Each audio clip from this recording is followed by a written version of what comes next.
ॐ सहना भवतु सहनौ भुनक्तु सह वीर्यं करवावहै तेजस्विनावधीतमस्तु मा विद्विषावहै। ॐ शान्ति शान्ति शान्तिः। ॐ पूर्णमदः पूर्णमिदं पूर्णात् पूर्णमुदच्यते पूर्णस्य पूर्णमादाय पूर्णमेवावशिष्यते। ॐ शान्ति शान्ति शान्तिः। ॐ आप्यायन्तु ममाङ्गानि वाक्प्राणश्चक्षुश्रोत्रमथो बलमिन्द्रियाणि च सर्वाणि सर्वं ब्रह्मोपनिषदम् माहं ब्रह्म निराकुर्याम् मा ब्रह्म निराकरोत्। अनिराकरणमस्त्वनिराकरणं मे अस्तु। तदात्मनि निरतेय उपनिषत्सु धर्मास्ते मयि सन्तु ते मयि सन्तु। ॐ शान्ति शान्ति शान्तिः। श्रुतिस्मृतिपुराणानाम् आलयं करुणालयं नमामि भगवत्पादं शङ्करं लोकशङ्करं शङ्करं शङ्कराचार्यं केशवं बादरायणं सूत्रभाष्यकृतौ वन्दे भगवन्तौ पुनः पुनः। ईश्वरो गुरुरात्मेति मूर्तिभेदविभागिने व्योमवद्व्याप्तदेहाय दक्षिणामूर्तये नमः।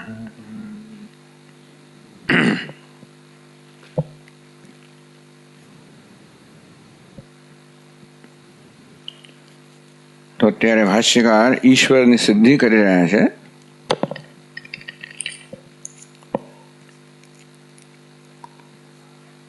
ભોક્તૃ કર્મ વિભાગજ્ઞ પ્રયત્નપૂર્વકત્વાत्. જગત કાર્યત્વે સતી સર્જન છે, ઉક્ત લક્ષણત્વાत् વૈવિધ્યપૂર્વકત્વાत् વૈવિધ્ય ધરાવનારું છે. અને તેથી અમારે એવું કહેવું છે કે એ કોઈ ચેતનની ચેતન એનું સર્જન કરનાર છે, જે ભોક્તૃ કર્મ વિભાગજ્ઞ પ્રયત્નપૂર્વકત્વાत्, જે ભોગતા એટલે કરતા, ભોગતા, કર્મ, કર્મફળ આ બધા વિભાગને જાણનાર હોય, એવા વિભાગને જાણનાર વડે આ જગતનું સર્જન થયું છે. નામ ઈશ્વર. તો છેલ્લે જે દલીલ કરવામાં આવી મીમાંસક વડે કે નહીં ભાઈ, કર્મ જ પર્યાપ્ત છે પોતાનું ફળ આપવા માટે. શાસ્ત્રમાં કહ્યું છે સ્વર્ગ કામો યજેત, જેને સ્વર્ગની કામના છે એને આ યાગ કરવો જોઈએ, આટલું જ કહ્યું છે. યજેત યાગ કરવો જોઈએ. સ્વર્ગ કામ, સ્વર્ગની કામના ધરાવનારા, અર્થાત આ યાગ કરવાથી સ્વર્ગ પ્રાપ્તિની કામના પૂરી થાય છે.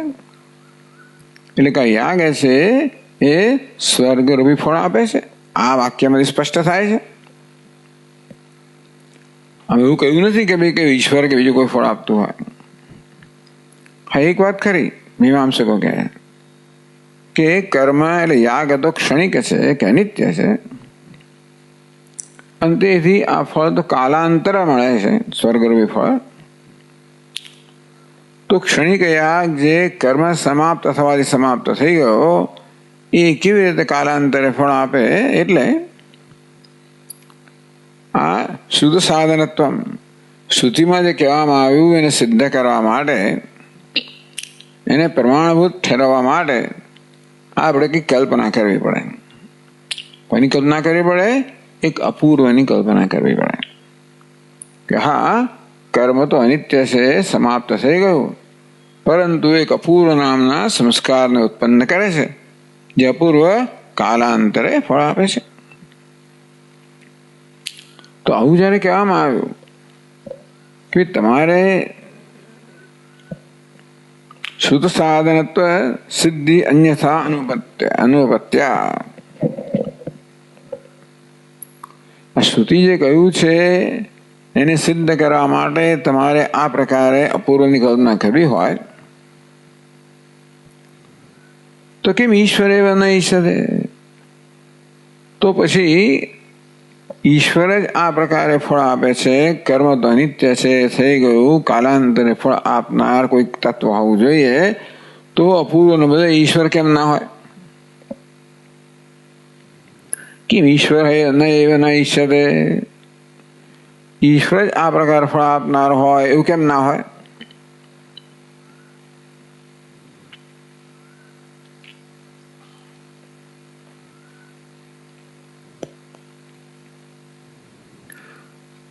તો પેલા કહે છે કે ભાઈ ઈશ્વર હોવા માટે કોઈ પ્રમાણ નથી. કેટલા બધા વાક્યો છે ઈશ્વર માટે કહેવામાં આવશે. અને સાથે સાથે અપૂર્વ દ્વારેણ શ્રુત નિર્વાહ કલ્પનીય. આ શ્રુતનો નિર્વાહ છે અપૂર્વ દ્વારા કલ્પના કરવા યોગ્ય નથી. યદ વ્યવહિત ફલમ કર્મ તૈતન્ય પ્રયુક્તમિતિ દૃષ્ટાયા વ્યાપ્તે. વ્યવહારમાં આપણે જોઈએ છે કે યદ વ્યવહિતમ ફલમ કર્મ, જે કર્મ કાલાંતરે ફળ આપનારું છે, કેટલું કર્મ છે તાત્કાલિક ફળ આપનારું છે, કેટલું કર્મ કાલાંતરે ફળ આપનારું છે, એને વ્યવહિત ફલમ કહેવામાં આવ્યું. એટલે કે જેમાં અંતર છે કર્મ અને કર્મફળ વચ્ચે. તૈતન્ય પ્રયુક્ત ફલમ, એ હંમેશા ચૈતન્ય, એ ફળ હંમેશા ચૈતન્ય વડે આપવામાં આવતું હોય છે. એ દૃષ્ટાયા વ્યાપ્ત હે. આ પ્રકારનો દૃષ્ટ આપણા અનુભવની વ્યાપ્તિ છે, નિયમ છે કે જ્યારે જ્યારે વ્યવહિત ફલ કર્મ હોય, કર્મ અત્યારે કરવામાં આવે, એનું ફળ કાલાંતરે મળતું હોય તો એ કોઈ ચૈતન્ય દ્વારા જ મળતું હોય છે.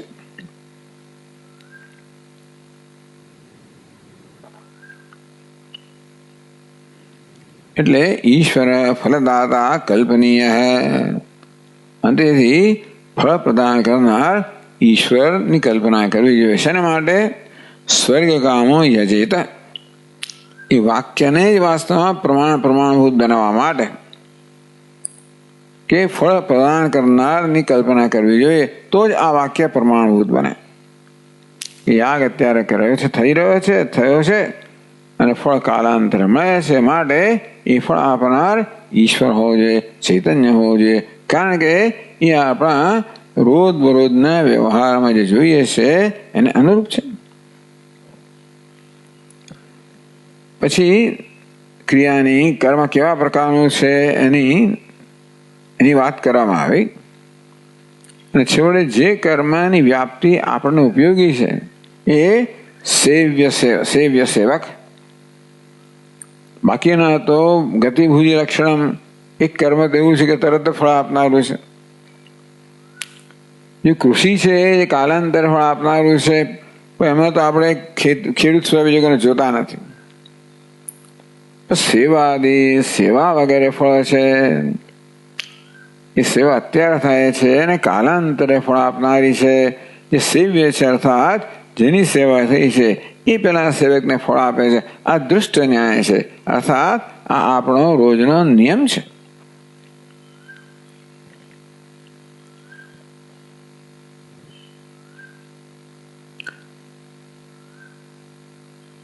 તથા ચ કર્મફલ પ્રાપ્તો ન દુષ્ટ ન્યાયહાન ઉપપદ્યતે. એટલે તમારે કઈ કલ્પના કરવી જ હોય, સ્વર્ગ કામો યજે તે વાક્યને પ્રમાણભૂત બનાવવા માટે તમારે અન્યથાનુપત્તિ, એટલે આ વાક્ય તો જ બરોબર પ્રમાણભૂત થાય જો આવું થતું હોય. અને તો પછી રોજ બરોજના દુષ્ટ ન્યાય કે નિયમને અનુસરીને કોઈ ચેતન કર્મફળદાતા આપણે એમાં સ્વીકારવો પડે. કારણ કે સેવા એવા પ્રકારનું કર્મ છે જે અત્યારે થાય છે અને કાલાંતર ફળ આપનારું છે. અમે જે સેવ્ય છે એ જ જે કર્મ કરનાર છે. એ કયું કર્મ છે એ કરતા અને કર્મ વગેરેના વિભાગને જાણનાર, અંતેથી કેવા પ્રકારનો ફળ મળવું છે આ બધા વિભાગને જાણનાર જે સેવ્ય છે એના દ્વારા ફળ અપાતો હોય છે. પણ ઈશ્વર પણ એ પ્રકારની ઈશ્વરની કલ્પના કરવી જોઈએ. એટલે 87માં પાન પર કહેવામાં આવ્યું ભાષ્યમાં છેલ્લેથી ઉપરની પંક્તિમાં તસ્માત શાંતિ યાગાદિ કર્મણી. તેથી યાગ હોય કર્મ શાંત થઈ જાય, અર્થાત પૂરું થઈ જાય, સમાપ્ત થઈ જાય. નિત્ય કર્તૃ કર્મ ફલ વિભાગ ઈશ્વર વિભાગજ્ઞ ઈશ્વર. તો નિત્ય કર્મ તો અનિત્ય છે પણ કર્મફળદાતા નિત્ય હોવો જોઈએ. કેવો હોવો જોઈએ? કર્તૃ કર્મ ફલ વિભાગજ્ઞ, કર્તા અને કર્મના ફળનો વિભાગનો જાણકાર હોવો જોઈએ કે કયા કર્તાએ કયું કર્મ કર્યું છે અને કેવું ફળ મળવું જોઈએ, ક્યારે મળવું જોઈએ, કેટલું મળવું જોઈએ.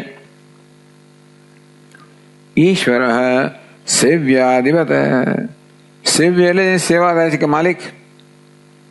યાગાદિ અનુરૂપ ફલદાતા ઉપપદ્યતે, તો યાગને અનુરૂપ ફળ પ્રદાન કરનાર આવો ઈશ્વર હોય.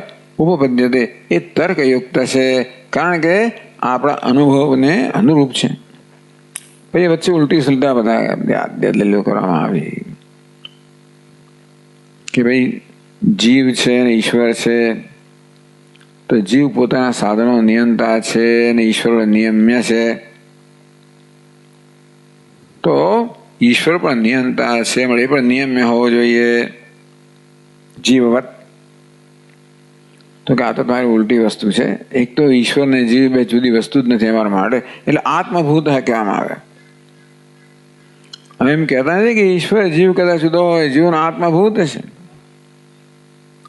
તો જીવ ને ઈશ્વર જે ભેદ દેખાય છે એ ભેદ તો મિથ્યા ભેદ છે, સત્ય ભેદ નથી. અને તેથી તમે આ નિયંત્રણ નિયમ નામનો કોઈ વાસ્તવિક ભેદ નથી. એટલે કહ્યું સચ આત્મભૂત. તમારે જો ખરેખર વ્યાપ્તિ, તમારે ખરેખર જો તર્ક જોઈતો જ હોય તો ન ઈશ્વર નિયમ્ય ઈશ્વરત્વ, આ પ્રકારનો તર્ક જોઈએ. અહીં તર્ક આપીએ છે ન ઈશ્વર નિયમ્ય, ઈશ્વર નિયમ્ય નથી. કેમ? ઈશ્વરત્વ. એને ઈશ્વર કહેવામાં આવે છે. શાસ્ત્ર કહે છે નિયંતા છે. એ નિયમ્ય હોય તો ઈશ્વર કહેવાય જ નહીં. વ્યતિરેકેણ જીવવત,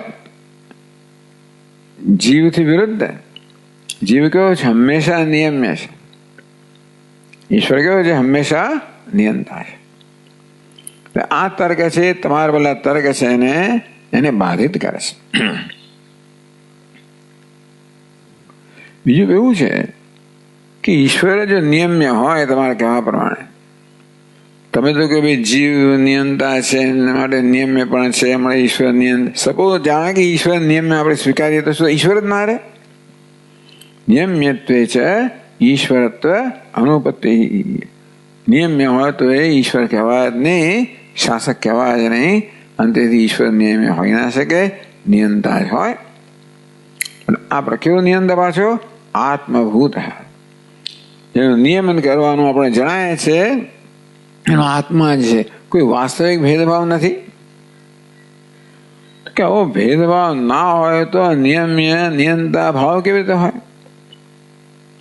વાસ્તવિક આવો ભેદ ના હોય ત્યાં નિયંતા નિયમ્ય ભાવ હોય. જે રીતે બિંબ પ્રતિબિંબમાં દેખાય છે, પ્રતિબિંબ છે નિયમ્ય છે, નિયંતા કોણ છે? બિંબ નિયંતા છે. અને એ આવો નિયમ્ય નિયમ ભાવ દેખાય છે છતાં વાસ્તવિક ભેદ નથી બે વચ્ચે. તે રીતે ઈશ્વરને જીવ વચ્ચે વાસ્તવિક ભેદ ન હોય તો પણ આવો મિથ્યા નિયમ્ય નિયમ નિયંતા ભાવ નિયમ હોઈ શકે.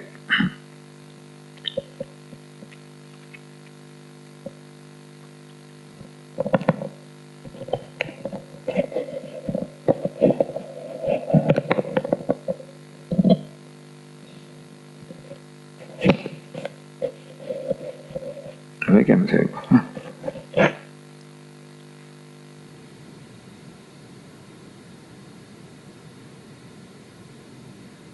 પછી આગળ ભાષ્યકારે કહ્યું સચ આત્મભૂત સર્વસ્ય સર્વ ક્રિયા ફલ પ્રત્યય સાક્ષી. કેવો હોવો જોઈએ? સર્વસ્ય સર્વ ક્રિયા ફલ પ્રત્યય સાક્ષી. બધી ક્રિયાઓ અને બધા ફળનો સાક્ષ્ય હોવો જોઈએ. એટલે હવે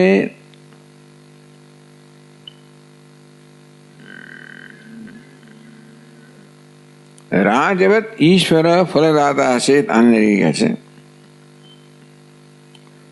આપના કહેવા પ્રમાણે તમે કહો ને સેવ્યની જેમ, એટલે માલિક કે રાજા, તો રાજા જેવી રીતે સેવકને ફળ આપતો હોય છે અને એને જ્ઞાન હોય છે કે કર્તૃ ફળનો વિભાગજ્ઞ છે, એટલે ઈશ્વર રાજા સ્થાને છે.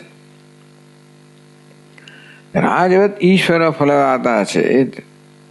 રાજાની જેમ ઈશ્વર કર્મ ફળદાતા હોય તરી નિગ્રહ અનુગ્રહ કર્તૃત્વાદ. તો રાજા તો કેવું છે? નિગ્રહ અનુગ્રહ કરનારો છે. રાજ કરવું હોય તો તમારે કોઈકને મુક્તિ, કોઈને છૂટ આપવી જોઈએ, કોઈકને પ્રોત્સાહિત કરવો જોઈએ, કોઈકને નિયંત્રિત કરવો જોઈએ. વ્રત ચલાવતો હોય તો પેલો સારથી હોય ક્યારેક ઘોડાને અનુગ્રહ જવા દે, એમ લાગે કે આ બીજા માર્ગ પર જઈએ તો નિગ્રહ પણ કરાય. તો આ પ્રકારે રાજ્ય થઈ શકે જ્યારે નિગ્રહ અને અનુગ્રહ બંને હોય. તો રાગ આદિમાન સ્યાદ. નિગ્રહ કરો તમે, કોઈકને એ કરવા ઈચ્છે છે એના કરતા એમાં રોકો તો દ્વેષ થયો કે ના થયો? કોઈ બીજો છે કરવા ઈચ્છે છે એમાં તમે પ્રોત્સાહિત કરો, રાગ થયો કે નહીં? તો આ અનુગ્રહ નિગ્રહમાં તો રાગ જ દ્વેષ જણાય છે.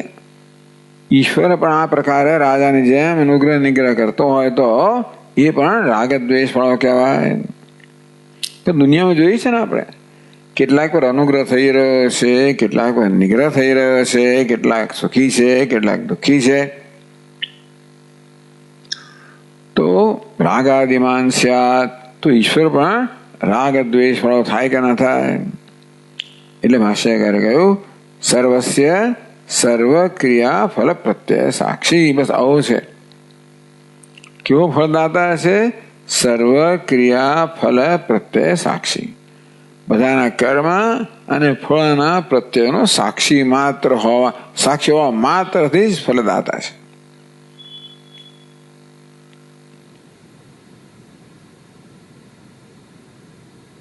તો ત્યાં કહ્યું આનંદ કહીએ યથા લૌકિક, એટલે સાક્ષી, ભગવાનને સાક્ષી ગયો. યથા લૌકિક સાક્ષી કસ્યચિત જય હેતુ અન્યસ્ય પરાજય હેતુ અપી. આપણા રોજના વ્યવહારમાં જે સાક્ષી હોય એ ધારો કે કોર્ટમાં જુબાની આપે તો એને કારણે કોઈ કેસ જીતે ને કોઈ હારે, તો એ રીતે કોઈના જયનું કારણ બન્યું, કોઈના પરાજયનું કારણ બન્યો ને. ન રાગાદિમાન કથ્યતે. એટલે એને કે પેલા પર દ્વેષ કરીને કહ્યું નથી. કોઈના પ્રત્યે રાગ જે કેમ?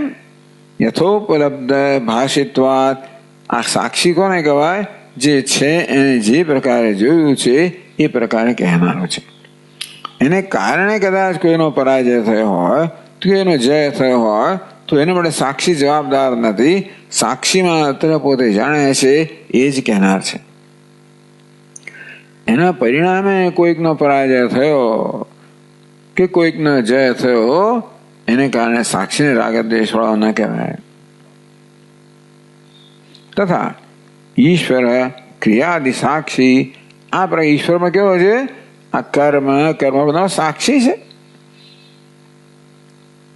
રાગ આદિમાન ન ભવિષ્યતિ. એ રાગ દ્વેષ વાળો ન કહેવાય. અનુરૂપ અદાતૃત્વાદ. અનંદરૂપ અદાતૃત્વાદ. એ ક્યારે આનંદરૂપ, અયોગ્ય વસ્તુ ક્યારે નથી આપતા. એટલે કોઈને એમ લાગે કે મને સજા થઈ રહી છે, ઈશ્વર સજા નથી કરતા. એટલે કોઈને ધારો કે દુઃખ પડતું હોય તો આનંદરૂપ એના કર્મને અનુરૂપ ના હોય એવું ફળ નથી આવતું. એ ક્યારેય પણ કર્મને અનુરૂપ ફળ ના આપતો હોય એવું ના બને. અનુરૂપ અદાતૃત્વાત, અનુરૂપ અયોગ્ય ફળ ક્યારેય નથી આપતા. અને માટે જો ક્યારેક અનુરૂપ ફળ આપે એટલે સારું કર્મ કર્યું તો કદાચ એને સયા કરે, કદાચ એને ગુનો કર્યો તો છોડી દે એવું જો જણાય તો એને રાગાદિમાન કલ્પ્યતે, પણ આવું ક્યારેય જોવામાં આવતું નથી. રાજા આપી અસાધુન દંડયન સાધુન પરિરક્ષન ન રાગાદિમાન કથ્યતે ભાવ. રાજા પણ અસાધુન દંડયન, અસાધુ હોય ને દંડ કરતો હોય, સાધુ હોય રક્ષણ કરતો હોય તો એને રાગાદિમાન કહેવામાં નથી આવતો. સાક્ષી શબ્દ વાપરો એટલે આનંદ કહે સાક્ષિત્વે તર્હિ ઈશ્વરસ્ય ઈક્ષણ ક્રિયા સ્યાદ. તો પછી ઈશ્વર પાછો કરતા બન્યો, ક્રિયાનો આશ્રય સાક્ષી જોવું. તો સાક્ષિત્વે તર્હિ, હવે 8મી પાદ નોંધ છે. સાક્ષાત દ્રષ્ટા हि साक्षी इति उच्यते. यथा आह भगवान पाणिनिः. આ સાક્ષી શબ્દની વ્યાખ્યા કરવામાં આવે છે વ્યાકરણમાં. સાક્ષાત દૃષ્ટરી સંજ્ઞાયામ ઇતિ.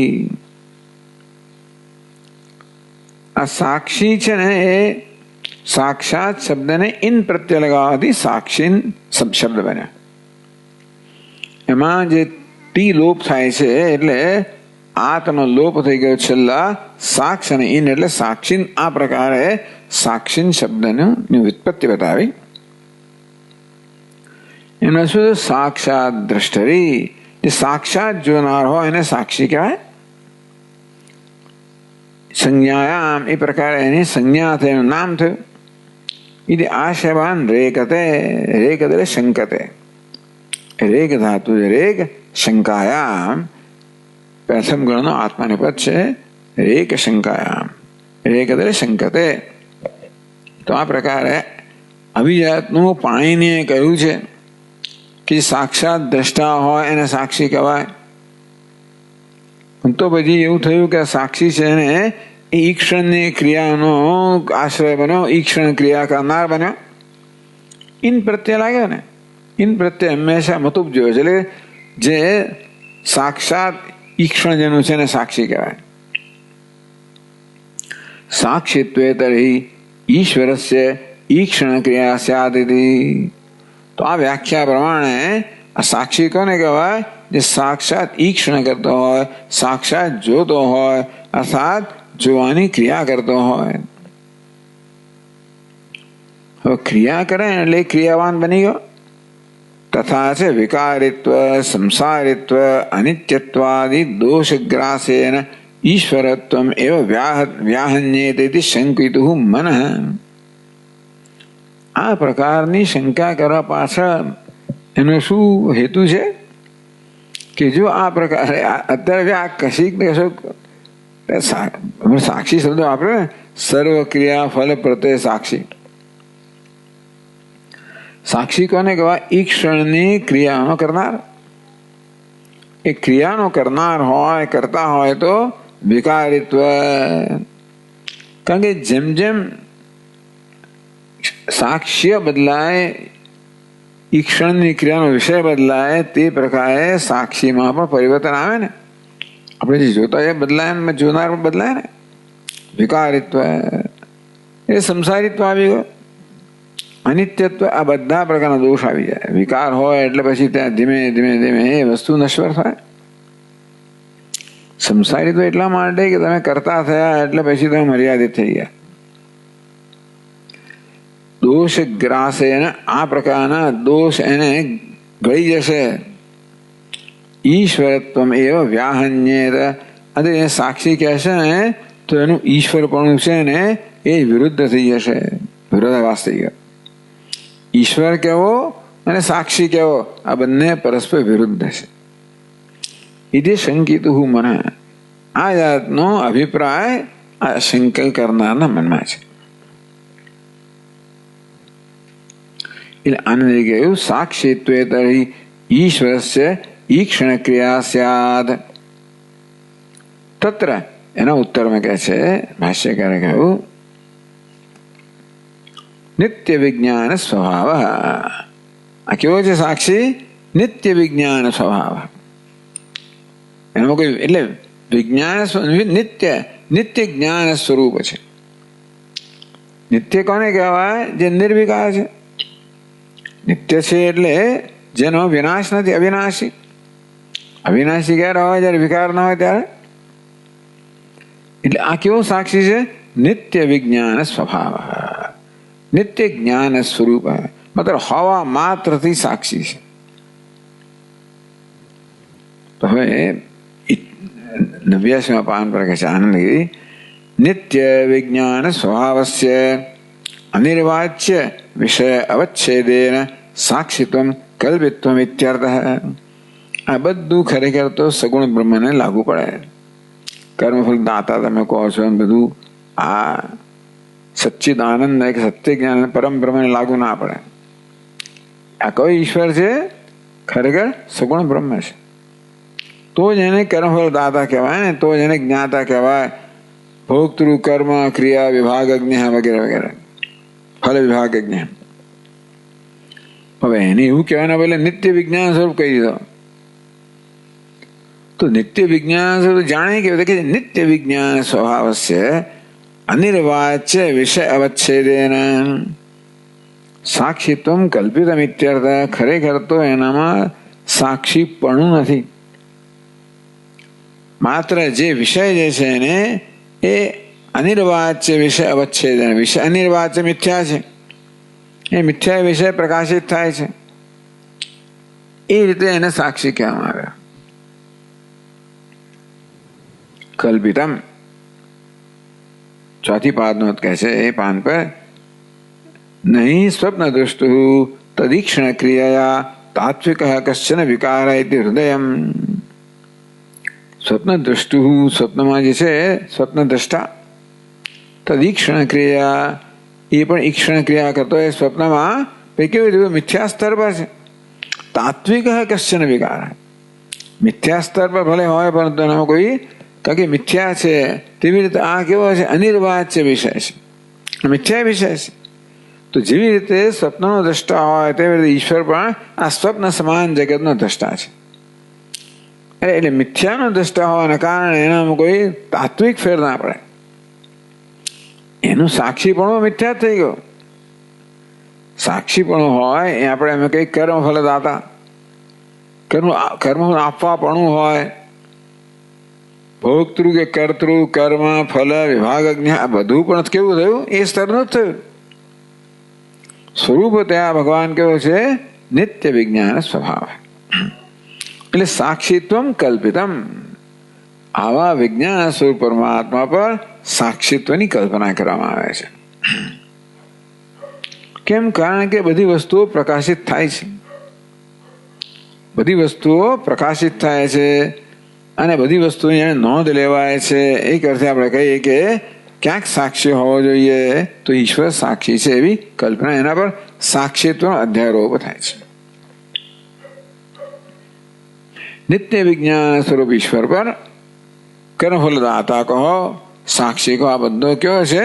અધ્યારોપ થાય છે.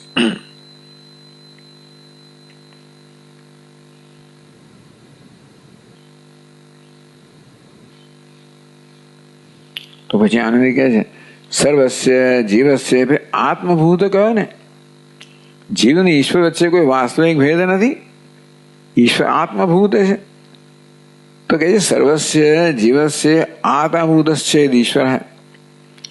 આ ઈશ્વર છે બધાનો આત્મા હોય. તરી સંસાર ધર્મ લિપ્યેત. તો જીવાત્મા તો સંસારી છે, સંસાર ધર્મ ધરાવનારો છે. એનું જો ઈશ્વર આત્મા તો પછી આ બધા સંસાર ધર્મ લેપાયમાન થાય કે ના થાય? કેમ? સંસારી અભેદાત. આત્મા હોવાને કારણે જીવ જે સંસારી છે એના કરતાં ભિન્ન છે, અને તેથી જીવના જેવા ધર્મો જે સંસાર વગેરે એ આત્માને લેપાયમાન કરે તો ઈશ્વરમાં કેવો બની જાય? સંસારી બની જાય. ભાષા કહે સર્વ સંસાર ધર્મ અસંસ્પૃષ્ટ. કેવો છે? બધા સંસાર ધર્મથી અસંસ્પૃષ્ટ.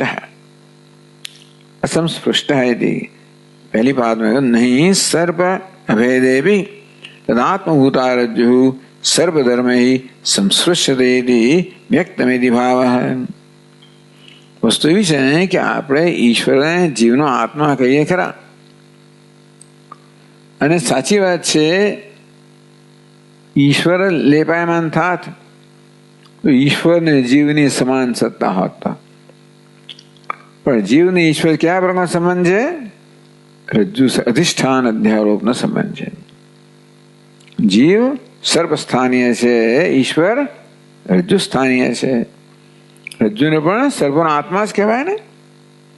સર્પને સત્તા સુધી પ્રદાન કરનાર રજ્જુનો આત્મા જ છે. રજ્જુ હોય તોય સર્પ છે, ન હોય તો ન હોય. એટલે આત્મા કહ્યું એટલે આપણે કલ્પના કરી લઈએ કે ભાઈ આ તો સમાન સત્તા ધરાવતો, કે નહીં સમાન સત્તા ધરાવનાર નથી. જીવ કેવો છે? હા, જીવમાં બધા સંસારના ધર્મ ન લિપ્ય તે લોક પછી પોતે જ કહેવાના છે. ચાલો, એટલે ટૂંકમાં ઈશ્વર પારમાર્થિક સત્તા ધરાવનારો છે, જીવ વ્યવહારિક. બધું જગત વ્યવહારિક છે ને, એટલે બધા કર્મ બધી વસ્તુ વ્યવહારિક છે. એ વ્યવહારિક ને બધાને પારમાર્થિક ઈશ્વર છે, બધાને પ્રકાશિત કરનાર છે. એ દ્રષ્ટિને સાક્ષી કહેવામાં આવ્યો, કર્મફળદાતા કહેવામાં આવ્યો.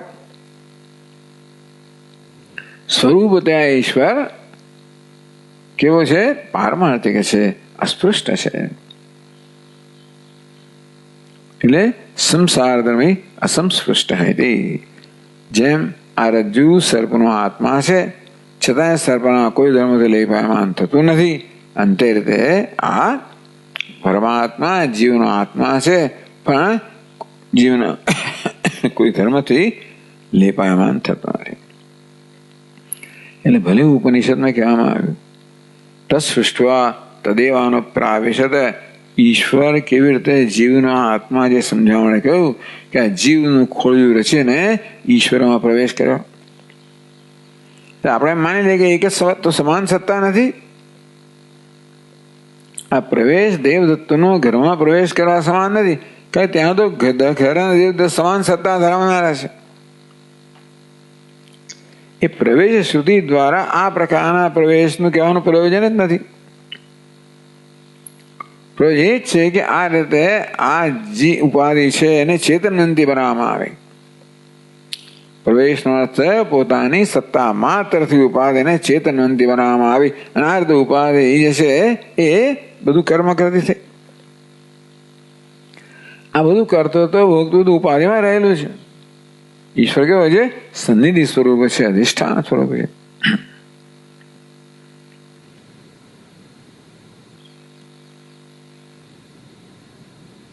આ પ્રકારે એટલે કેવું આનંદ ન કેવલમ ઉપપત્તિ. આ બધામાં આ રીતે ઈશ્વરને સિદ્ધ કરવા માટે ઉપપત્તિ તર્ક રજૂ કરવામાં આવ્યા. આગળ પહેલા જ કહેવામાં આવ્યું કે આમ તો ઈશ્વર માટે શાસ્ત્ર જ પ્રમાણ છે. યસ સર્વજ્ઞ સર્વિત વગેરે યતો વાયમાની ભૂતાની જાયંતે વગેરે. છતાં પણ તર્કથી પણ ઈશ્વર જે છે જે શાસ્ત્રમાં કહ્યો છે એની સંભાવના બતાવી, યોગ્યતા બતાવી જોઈએ. કે શાસ્ત્રના વાક્યોનો બીજ અર્થઘટન થઈ શકે. મીમાંસક કે તો અર્થવાદ છે, અંતેથી એને પ્રમાણ ના માને. એટલા માટે આ તર્ક આ બધો આપવામાં આવ્યો, જેથી શાસ્ત્રમાં ઈશ્વર જે કહેવામાં આવ્યું છે એ યોગ્ય છે. અને એ રીતે આપણા મનમાં શાસ્ત્રે જે કહ્યું છે ઈશ્વર માટે કોઈ પ્રકારની શંકા ના રહે. એટલે સંભવિત બધી શંકાઓ રજૂ કરવામાં આવી.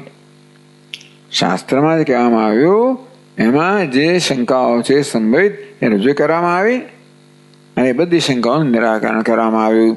અને આ રીતે ઉપપત્તિ દ્વારા તર્ક દ્વારા ઈશ્વરની સિદ્ધિ કરવામાં આવે. તો આનંદ ન કેવલમ ઉપપત્તે ईश्वर सिद्धि।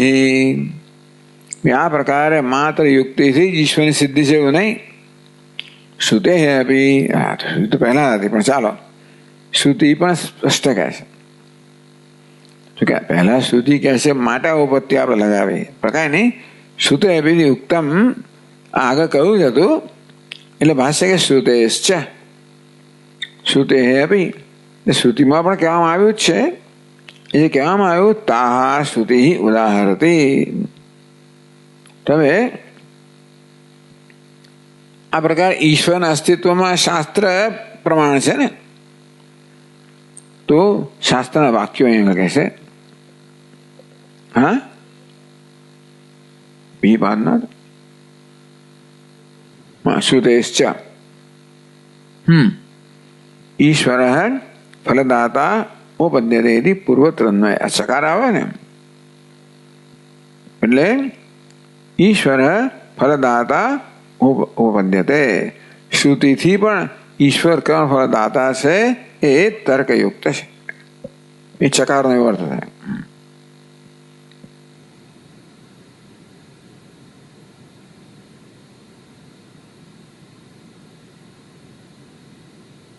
ताहा श्रुति उदाहरते भाष्यकार ये श्रुति वाक्यों यहाँ उद्धृत करे है न लिप्यते इत्यादि न लिप्यते लोक दुखेन बाह्य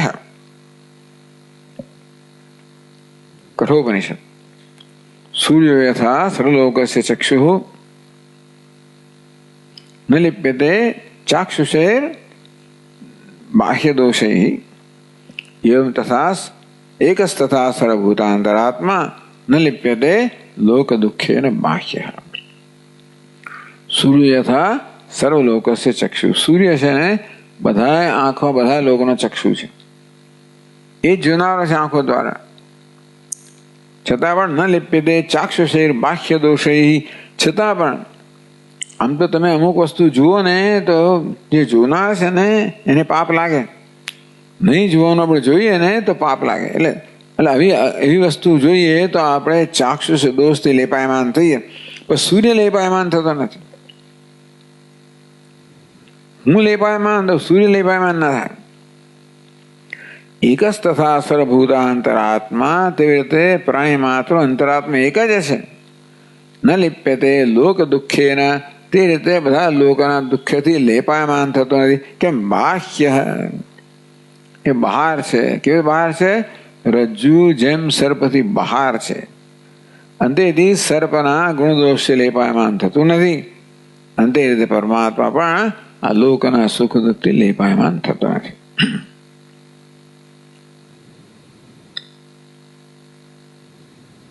શું કહ્યું સંસાર ધર્મ અસંસ્પૃષ્ટ એના માટે આ વાક્ય કહેવામાં આવ્યું ન લિપ્યતે લોક દુઃખેન બાહ્ય।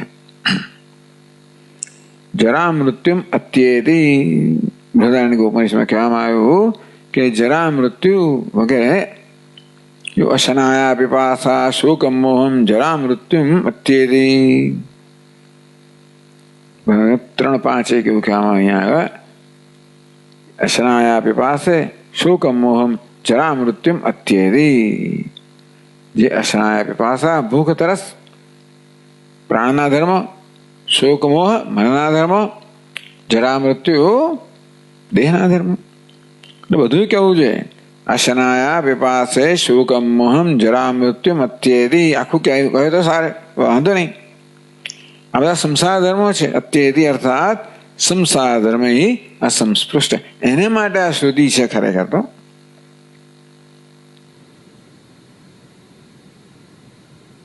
વિજર વિમૃત્યુ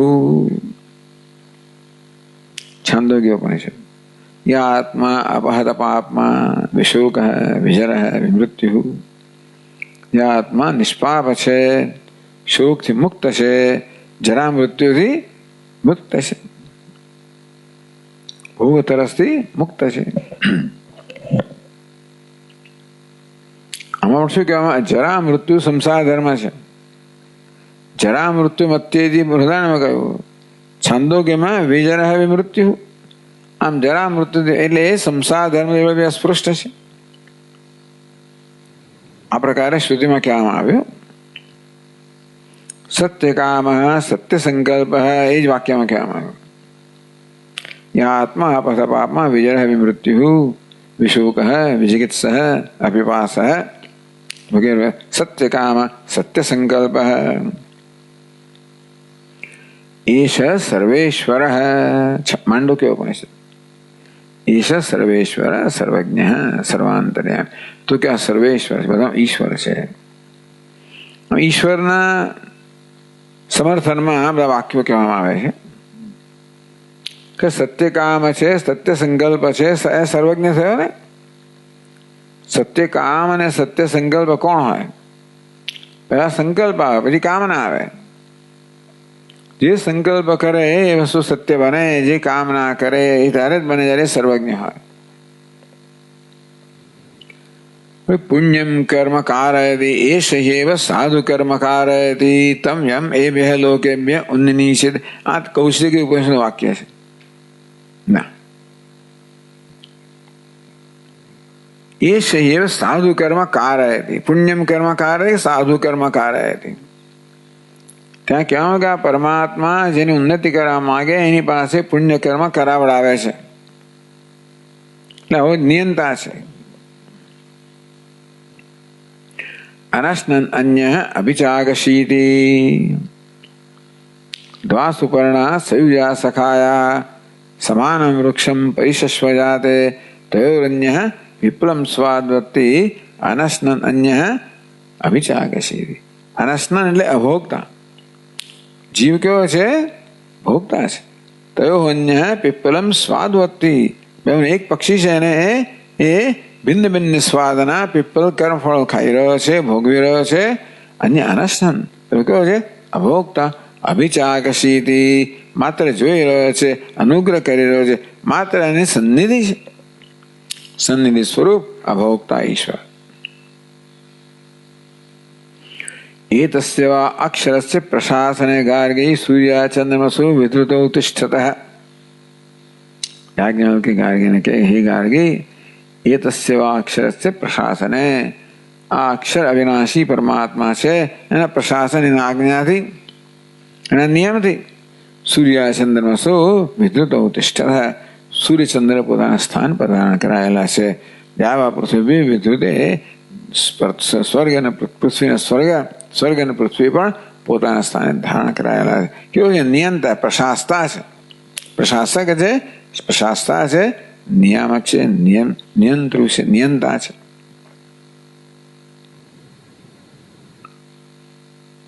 ઇત્યાદ્યાહ અસંસારિણઃ એકસ્ય આત્મનઃ નિત્યમુક્તસ્ય સિદ્ધૌ શ્રુતયઃ.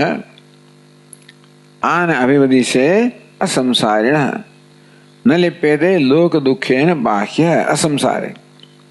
જરા મૃત્યુમત્યેતિ અસંસારે. વિજરો વિમૃત્યુ અસંસારે. અસંસારિણ એકસ્ય આત્મનઃ નિત્યમુક્તસ્ય સિદ્ધૌ શ્રુતયઃ. પાદનો 3. એકસ્ય આત્મનેતિ.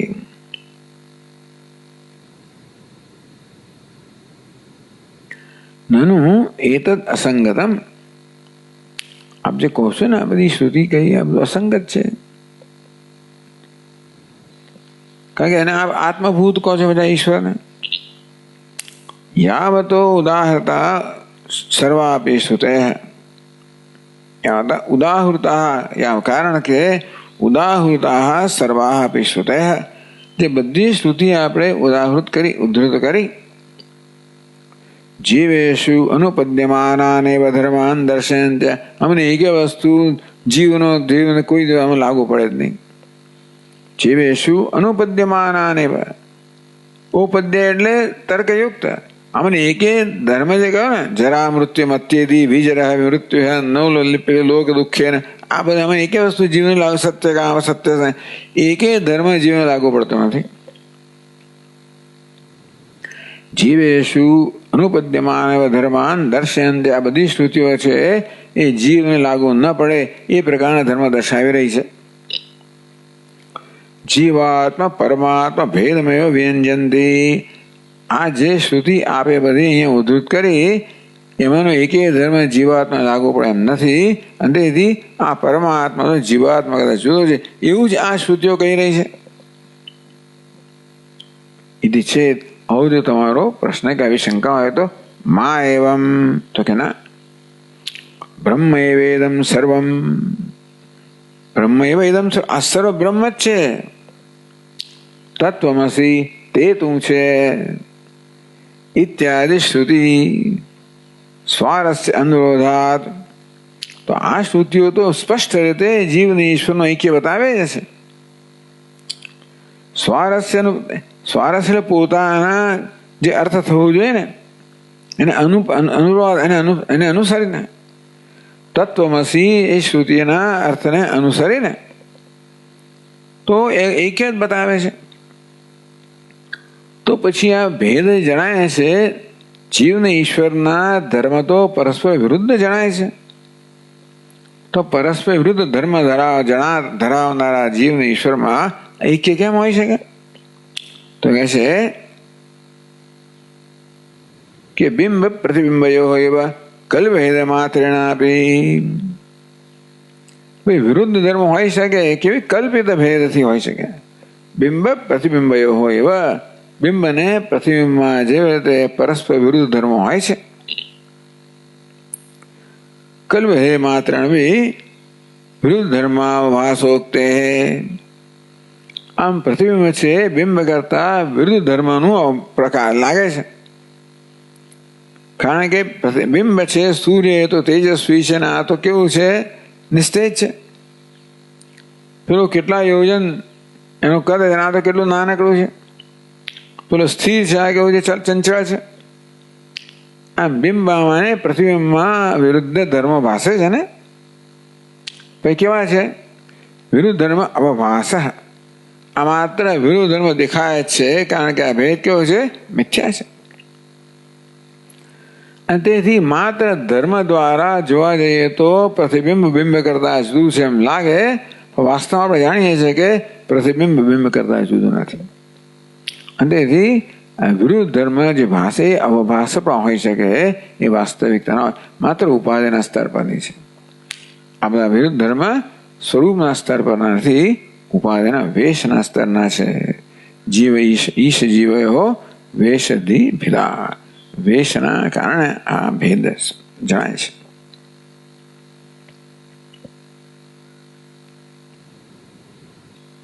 એટલે ભાષ્યકાર ઇત્યાદ્યા અસંસાર એકસ્ય આત્મના, એક જ આત્મા છે. જીવ જુદો ઈશ્વર જુદો એવું નથી. એકસ્ય આત્મના નિત્ય મુક્તસ્ય, આ બધા સંસાર ધર્મ મિથ્યા છે. અર્થાત જીવાત્મા આ પ્રકારે સંસાર ધર્મથી લેપાયમાન લાગે છે. સુખ દુઃખથી, કર્તૃત્વ ભોક્તૃત્વથી, પછી જરા મૃત્યુ બધાથી, યશનાયા પીપાસા આ બધાથી બિચારો આક્રાંત હોય એવો જીવ લાગે છે ને. અશનાયા પીપાસા બધું ધર્મમાન, પછી શોક મોહ ધરાવનારો, જરા મૃત્યુ બધો બિચારો જીવાત્મા અર્થાત વિરુદ્ધ ધર્મ આક્રાંત જણાય છે. બધું કયા સ્તર પર છે? માત્ર ઉપાધિના સ્તર પર છે, સ્વરૂપના સ્તર પર નહીં. એટલે જીવ કયો છે? નિત્ય મુક્ત છે. જ્યારે પોતાને બદ્ધ માને છે ત્યારે પણ કેવો છે? નિત્ય મુક્ત છે. જ્યારે પોતાને સંસારી માને ત્યારે પણ અસંસારી છે. એકસ્ય આત્મના નિત્ય મુક્તસ્ય સિદ્ધૌ શ્રુતયઃ, આ શ્રુતિ શું બતાવે છે? અસંસારી, એક, અદ્વિતીય, નિત્ય મુક્ત આત્મા એવું ઈશ્વર છે. એના સંદર્ભમાં, એના સમર્થનમાં આ બધા શ્રુતિ વાક્યો છે. પછી કે સ્મૃતયશ્ચ સહસ્રશ વિદ્યન્તે, સ્મૃતિ સ્મૃતયશ્ચ હજારો સ્મૃતિઓ પણ છે, સ્મૃતિ વાક્યો પણ છે. તો ચાલો આનંદગીરી કહે છે થોડીક સ્મૃતયશ્ચ છે. એક મિનિટ.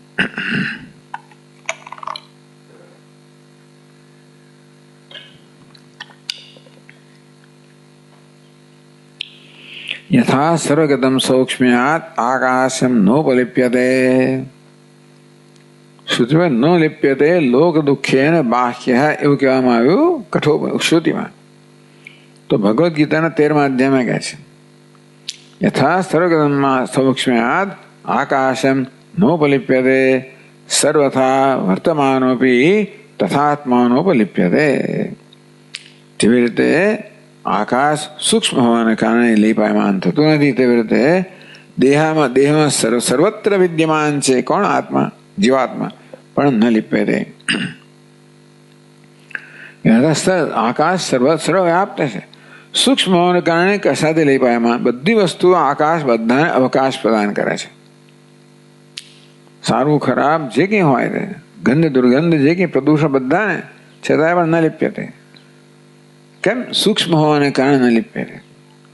સર્વત્ર અવસ્થિતો દેહ તથા આત્માનોપલિપ્યતે. તે રીતે આત્મા પણ સર્વત્ર દેહમાં વિદ્યમાન છે, સૂક્ષ્મ હોવાને કારણે ન લિપ્યતે. ન લિપ્યતે લોક દુઃખેને. અહીં પણ આત્મા સંસાર ધર્મથી લેપાયમાન થતો નથી. સમમ સર્વેષુ ભૂતેષુ, વળી 13મો અધ્યાય. તિષ્ઠંતમ પરમેશ્વરમ વિનશ્યત્સુ અવિનશ્યંતમ યઃ પશ્યતિ સ પશ્યતિ. તો એમાં ક્યાં આવ્યું? સમમ સર્વેષુ ભૂતેષુ. સર્વેષુ ભૂતેષુ સમમ, સર્વેષુ અસમેષુ ભૂતેષુ. આ બધા અસમાન ભૂતોમાં પરમાત્મા કેવો છે? સમાન છે. તિષ્ઠંતમ, આ બધા કેવા છે? વિકારી છે. કેવો છે? નિર્વિકાર છે. વિનશ્યત્સુ અવિનશ્યંતમ, બધા વિનાશીમાં અવિનાશી. આ બધા સંસાર ધર્મથી અલિપ્ત છે, અસંસારી. ઈશ્વર સર્વભૂતાનાં હૃદ્દેશે વિનતિષ્ઠતિ. તો ઈશ્વર પ્રાણી માત્રના હૃદયમાં નિવાસ કરનારો છે. એ રીતે આ બધી શ્રુતિમાં બતાવવામાં આવ્યું કે પ્રાણી માત્રના હૃદયમાં નિવાસ કરનાર ઈશ્વર કયો છે? સંસાર ધર્મથી અલિપ્ત છે. ઇત્યાદ્યા. તો સંસારિણ એકસ્ય, આ શ્રુતિ જે સ્મૃતિ કહેવામાં આવે પણ અસંસારી છે આત્મા, એક છે. સમમ સર્વેષુ ભૂતેષુ તિષ્ઠંતમ પરમેશ્વરમ. સર્વેષુ ભૂતેષુ સમમ તિષ્ઠંતમ, બધા ભૂતોમાં એક સમાન રહેનાર, અનેકમાં એક કયો? એકસ્ય.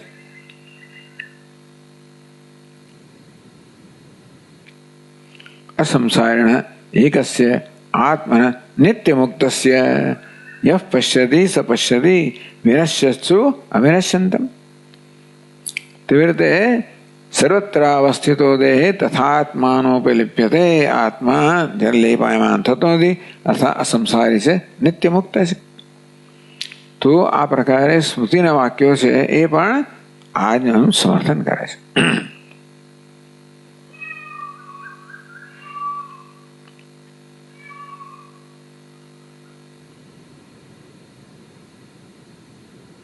હવે આનંદ કહે છે એ ઉત્તમ અર્થવાદત્વાદ અપ્રામાણ્યમ. પેલો કે આ બધા વાક્યો તો અમે જાણીએ છીએ, આ બધા અર્થવાદ છે. અર્થવાદ એટલે માત્ર સ્તુતિ કરવા માટે છે. તે કહેવામાં તો કર્મની સ્તુતિ છે. કર્મ રાજા જેમ પેલું ફળ આપે તેમ કર્મ ફળ આપે છે ને. કર્મ રાજા જેવો છે. જેમ રાજાની સ્તુતિ થાય એમ રાજા સમાન કર્મની સ્તુતિ થઈ રહી છે એવું કહેવામાં આવ્યું આગળ. એટલે જેટલા જેટલા બધી શંકાઓ ઉત્પન્ન કરવા એ બધાનું નિરાકરણ કરવું પડે એક પછી. એટલે યદુક્તમ અર્થવાદત્વાદ અપ્રામાણ્યમ. તમે કહેતા હતા ને ભાઈ કે આ તો અર્થવાદ છે, મારા ખરેખર ઈશ્વરની સિદ્ધિમાં પ્રમાણભૂત નથી. અર્થવાદનું સ્વાર્થે પ્રામાણ્ય ના હોય. એમાં તો એ અવાંતર વાક્ય છે. વિધિમાં જ એનું વિધિ સહિત વાક્યમાં જ પ્રામાણ્ય હોય. અર્થવાદ વાક્ય નહીં, વિધિ વાક્ય સાથે લો તો જ અર્થવાદનું એનાથી પ્રામાણ્ય હોય, સ્વતંત્ર પ્રામાણ્ય ના હોય. એટલે આ બધા અર્થવાદ છે માટે સ્વાર્થે પ્રામાણ્ય નથી. તેના સંદર્ભમાં જે ભાષ્યકાર કહે છે ન ચ અર્થવાદા શક્યંતે કલ્પયિતુમ. આ બધા સ્વાર્થ અર્થવાદ નથી. આ વાક્યો અર્થવાદા ન શક્યંતે કલ્પયિતુમ, કે આ બધા વાક્યો અર્થવાદ છે, માત્ર સ્તુતિ માટે છે, કર્મની કશાની સ્તુતિ કરવા માટે છે. એટલે સ્તુતિ છે ને એને આપણે ભાઈ એમાં ઘણું બધી ખુશામત કરેલી હોય, ઘણી બધી અતિશયોક્તિ હોય, તેથી એને આપણે અક્ષરશ ના લઈ શકીએ.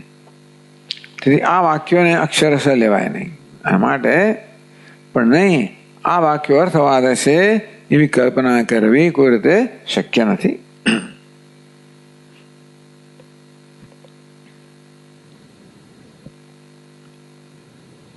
હવે એ કહે છે આનંદગીરી, ઈશ્વર વિષયાણી વાક્યાની ન કર્મવેદે સન્નિધિ સમામનાતાની. એવું છે ને કે સન્નિધિમાં હોય ને આ બધા વાક્યો, કર્મના વિધિના વાક્યો હોય બધા, સ્વર્ગ કામો યજેત વગેરે કહ્યું હોય, સ્પષ્ટ છે કે ભાઈ આ કર્મ ફળ આપનારું છે. એની સન્નિધિમાં આ બધા તત્વમસી બધું એવું હોય. ધારો કે આમ બ્રહ્માસ્મિ તત્વમસી, એનું શું ફળ મળે? આ તો તમે સિદ્ધ વિષયની વાત કરો છો. કર્મ શું છે? અપ્રાપ્તની પ્રાપ્તિનું સાધન છે ને. તમે તો બ્રહ્મની વાત કરો, સિદ્ધ છે ને, છે જ વસ્તુ, એને શું લાભ થાય? હું બ્રહ્મ છું, શું લાભ થયો ભાઈ? ક્યારો ભાવ દે મને બે ફેફસા છે, જે છે એ જાણવાથી શું લાભ થાય? મીમાંસકો કહે છે કે જે વસ્તુ છે એને કહેવાનો કશો લાભ નથી ને, એટલે પછી એને અર્થવાદ માનવો જોઈએ. આ બધું બ્રહ્મ જે છે તો શું થઈ ગયું? એને શું લાભ થશે? તમને કોઈ કહે કે આ કર્મ કરો સ્વર્ગમાં તો લાભ થશે ને. કર્મ કરવાથી આપણે ફળ મળે, લાભ થાય. આ જે છે એને જાણવાથી શું લાભ થાય? એટલે આ બધા કેવા છે? અફલમ, ટૂંકમાં ફળ વગરના વાક્યો છે પેલા મીમાંસકોની દ્રષ્ટિએ. એટલે જો કર્મની સન્નિધિ, કર્મ જે ફળ આપનારા વાક્યો છે, જેમ કે સ્વર્ગ કામો જજેર વગેરે, એની સાથે સાથે આ બધા વાક્યો હોત ને તો ફલવત સન્નિધો અફલમ તદંગમ. ટૂંકમાં જે ફળ આપનારા છે એવા વાક્યોની સન્નિધિમાં આ ફળ નહીં આપનાર એવા વાક્યો હોય, એવા વાક્ય એટલે એવા તત્વની વાત કરવામાં આવી હોય જેને કે ફળ નથી, એ બધું કંઈ કાં તો એનું અંગ થઈ જાય કે બીજું કશું થઈ જાય. જેમ એક યાગ છે, દર્શ પૂર્ણમાસ યાગ છે, એનું ફળ છે સ્વર્ગ. એની પ્રયાજના છે, બધા નાના મોટા યાગ છે, એનું કોઈ સ્વતંત્ર ફળ કહેવામાં આવ્યું નથી. હવે દર્શ પૂર્ણમાસ એ સન્નિધિમાં છે અને ફળ નથી, તો ફલવત સન્નિધો અફલમ તદંગમ. આ દર્શ પૂર્ણમાસ જે ફલવત છે એની સન્નિધિમાં પ્રયાજ અફલવત છે, એ કેવું એનું અંગ છે. એટલે આ અફળવાળું હોય તો ક્યાં તો અર્થવાદ હોય કે પછી અંગ હોય, એવું કશું હોય, એનું પ્રમાણ ના હોય. આમના યસ્ય ક્રિયાર્થત્વાદ આનર્થ કેમ અતદર્થાનામ, સીધું જ કહેવામાં આવ્યું છે.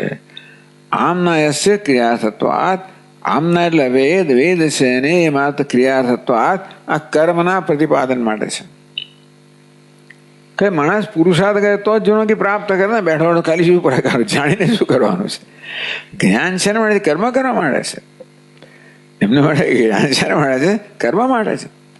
અંતેથી ખરું વસ્તુ કઈ જીવનમાં કર્મ છે, પુરુષાર્થ. એમને તો હાથ પગને આપ્યું છે, કર્મ કરવા માટે આપે છે વાણી. એટલે આમના હશે ક્રિયા, એ લોકોનું આ પ્રકાર, આમના એટલે વેદનું એમનું તાત્પર્ય નિર્ણય આ પ્રકારનો છે. ક્રિયાર્થત્વાદ, આ સમગ્ર વેદ ક્રિયા માટે છે, એટલે કર્મના પ્રતિપાદન માટે છે, પુરુષાર્થના પ્રતિપાદન માટે છે. અનર્થ કેમ? અતદર્થ. જે કોઈ વાક્ય હોય જે સીધે સીધા કર્મ સાથે સંબંધિત ના હોય એ અનર્થક છે. એટલે સ્વાર્થે પ્રમાણ નથી, પરાર્થે પ્રમાણ થઈ ગયો. આ બધા વાક્યો એ પ્રકારના છે, કારણ કે એ કઈ કર્મ સંબંધી નથી. એટલે આવા અર્થવાદ, અનુવાદ એવા પછી વાક્યના વાક્યો જે છે ને, અવાંતર વાક્યો, એને આ પ્રકારે વિભાગ કરવામાં આવે. બધા પ્રમાણ ખરા, પણ સ્વાર્થે પ્રમાણ નહીં. મતલબ વિધિ વાક્ય છે ને એ જ સ્વાર્થે પ્રમાણ. આપણું એ મહાવાક્ય હોય તેમ, બાકી સૃષ્ટિ વગેરે અવાંતર વાક્યો કહી દીધા ને, તેવી રીતે ત્યાં વિધિ વાક્ય છે ને એ જ માત્ર સ્વાર્થે પ્રામાણ્ય ધરાવે. આ બધા વાક્યો વિધિને કોઈક રીતે માત્ર સમર્થન આપનારા છે.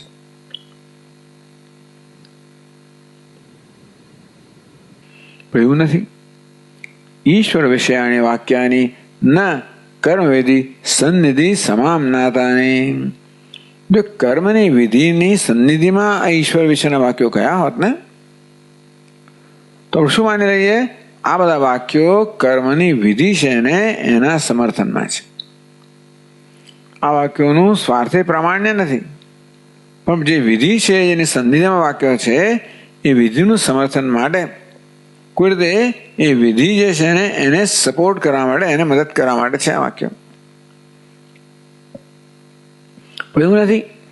ઈશ્વર વિષય આ સ્વતંત્ર ઉપનિષદ સ્વતંત્ર ગ્રંથ છે. વેદાંત શું કે ઉપનિષદ છે ને એ સ્વતંત્ર પ્રકરણ છે, સ્વતંત્ર અનુબંધ ચતુષ્ટય ધરાવનારું છે. એનો અધિકારી અને વિષય અને પ્રયોજન સંબંધ બધું જુદું જ છે. અને તેથી આ ઈશ્વર વિષય વાક્યો જે છે જે ઉપનિષદ જ્ઞાન કાંડમાં છે એ કર્મકાંડને અંતર્ગત નથી, તેથી કર્મની સન્નિધિમાં નથી.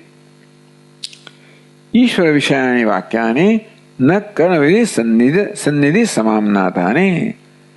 ઈશ્વરને વિષય કરનારા વાક્યો છે એ કર્મની વિધિના જે વાક્યો છે એની સન્નિધિમાં કહેવામાં આવ્યા નથી, સ્વતંત્ર કહેવામાં આવ્યા છે.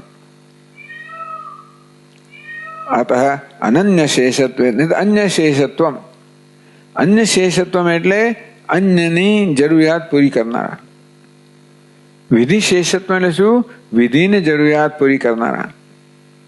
તો આ બધા વાક્યો અર્થવાદ વગેરે વાક્યો કેવા છે? અન્ય શેષ છે. વિધિ એ મુખ્ય વાક્ય છે, એને શેષ એટલે એના અંગ રૂપે કે પછી એને કોઈ સમર્થન કરનારા વાક્યો કહેવાય, એ અન્ય શેષ. પણ આ કેવા છે? અનન્ય શેષ. ટૂંકમાં આ સ્વાર્થે પ્રામાણ્ય છે, પરાર્થે પ્રામાણ્ય છે. અનન્ય શેષત્વ સુધી બોધકત્વાત આવું છે. ટૂંકમાં આ બધા વાક્યોનો ઉપયોગ ક્યાંય છે નહીં. બાકી એ બધું ઈશાવાસ્યના પ્રારંભમાં બધું કહેવામાં આવ્યું પણ ખરું કે ઈશાવાસ્યના મંત્રો છે ને એ સંહિતામાં છે ને એટલે બહુ તકલીફ થઈ કે સંહિતાના બધા મંત્રો તો હંમેશા કર્મને સપોર્ટ કરનારા હોય, એટલે કર્મ વિધિને જ કોઈક રીતે એમાં સંકળાયેલા હોય. બધા મંત્ર એ લોકોના મંત્રનો કોઈ ઉપયોગ જ નથી. શું ઉપયોગ છે? કર્મમાં ઉપયોગ છે. અથવા કર્મ કરતી વખતે આ મંત્ર બોલવામાં આવે છે, આ મંત્ર એટલું જ મંત્રનું મહત્વ છે એમને માટે. ભાષ્યકાર કહે કે ઈશાવાસ્યના મંત્રો છે એ કોઈ જગ્યાએ કર્મનો વિનિયોગ નથી, મળે એ કેવા છે? સ્વતંત્ર પ્રામાણ્ય ધરાવનારા છે. અનન્ય શેષત્વ સુધી બોધકત્વાત. અનન્ય શેષત્વે રહીને બોધક છે, પાછું એ જ્ઞાન આપનારા છે. ખાલી વર્ણન કરનારા હોય, કશું જ્ઞાન આપનારા ના હોય તો પ્રમાણાની કર્મથી વાક્તો પ્રમાણાની માટે આ ઈશ્વર વિષય વાક્યો છે એ કેવા છે? અનન્ય શેષત્વ સતી. એ બીજા કોઈનું પ્રયોજન પૂરતું નથી કરતા, એ માત્ર પોતાના પ્રયોજનથી કહેવામાં આવેલા છે. પછી બોધકત્વ, અને આપણને ઈશ્વર તત્વનો બોધ કરનારા છે. કેવો બોધ કરે? જેથી આપણને મોક્ષ પ્રાપ્ત થાય.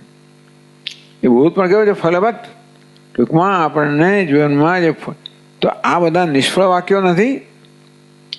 ભલે સિદ્ધ વિષયના વાક્યો હોય, એ તો સિદ્ધ વિષય નિષ્ફળ છે ને શું જાણીને શું કરવાનું? તો નહીં, જાણીને કરવાનું છે.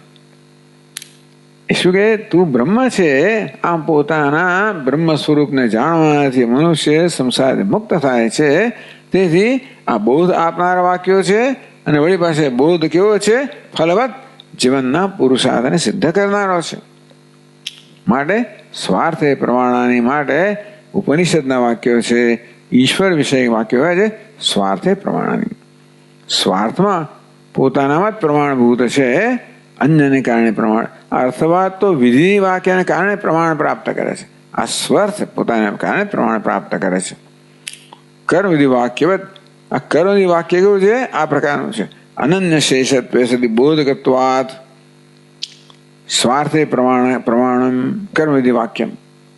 તો એ દૃષ્ટાંત એ પ્રકારે ઈશ્વર વિષય વાક્ય એ પર હોવા કારણે એ પણ સ્વાર્થે પ્રામાણ્ય ધરાવનારા છે, અર્થવાદ નથી. ચાલો આપણે આગળ જઈશું.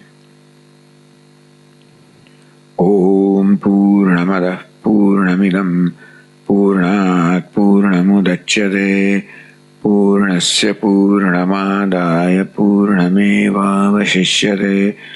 ओम शांति शांति शांतिः। शंकरं शंकराचार्यं केशवं बादरायणं सूत्रभाष्यकृतौ वन्दे भगवन्तौ पुनः पुनः। ईश्वरो गुरुरात्मेति मूर्तिभेदविभागिने व्योमवद्व्याप्तदेहाय दक्षिणामूर्तये नमः। ओम शांति शांति शांति। हरि ओम। श्री गुरुभ्यो नमः। हरि ओम।